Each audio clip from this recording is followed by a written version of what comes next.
At the end of October, the first North Korean soldiers arrived in Russia's Kursk region. According to Ukraine's intelligence, their number is estimated at around 12,000. But why did Putin have to seek help from a fellow dictator? In August, international media erupted with news of Ukrainians breaking through the Russian border.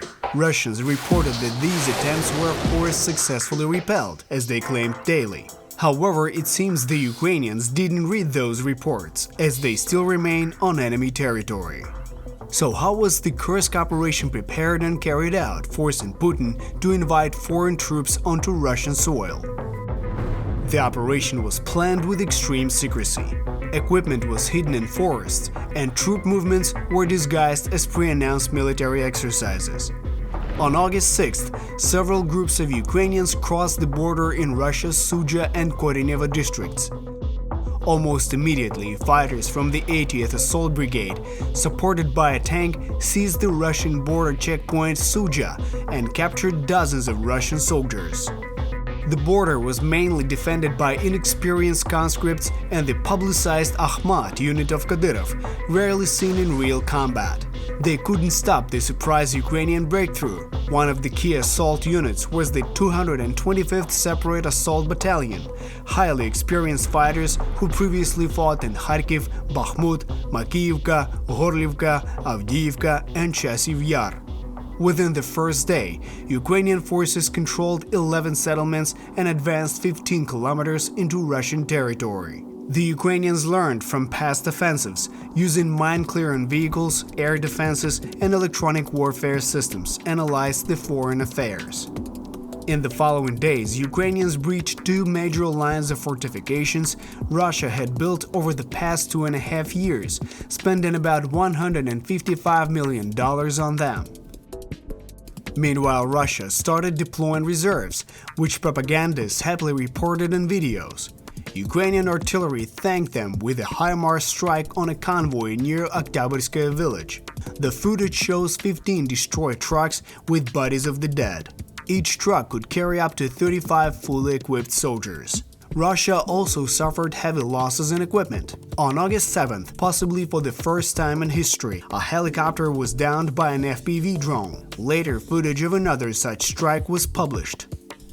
A land-lease of a kind had also traditionally happened. In the first weeks of the operation, the 80th Brigade paratroopers captured 7 Russian tanks of various models in the Kursk region. By August 11th, reports suggested that Ukrainian tactics were changing.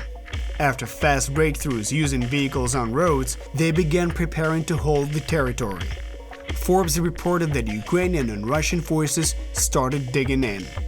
On August 20th, Ukraine's armed forces showed the first official map of the territories they controlled in the Kursk region, covering 1,263 square kilometers and 93 settlements.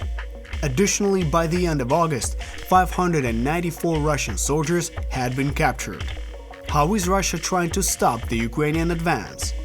Russian command redeployed thousands of troops to Kursk from other fronts, including the tough Pokrovsk direction. When that didn't help, elite Marine brigades, including the 810th and 155th, as well as the 106th Airborne Division, were sent to Kursk. In early September, Russians attempted a counteroffensive and even regained control of about 10 settlements. To compensate for heavy losses, they had to send more and more troops to Kursk. By early October, Ukrainian commander Syrsky noted that Russia had sent 50,000 soldiers there, not including North Koreans.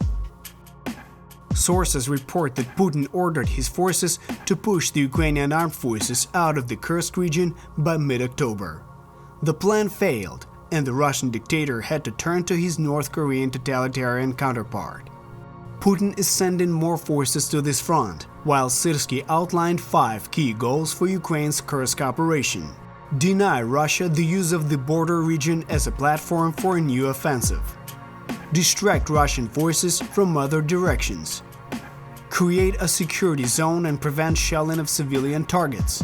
Capture as many enemy troops as possible. Boost the morale of Ukrainians.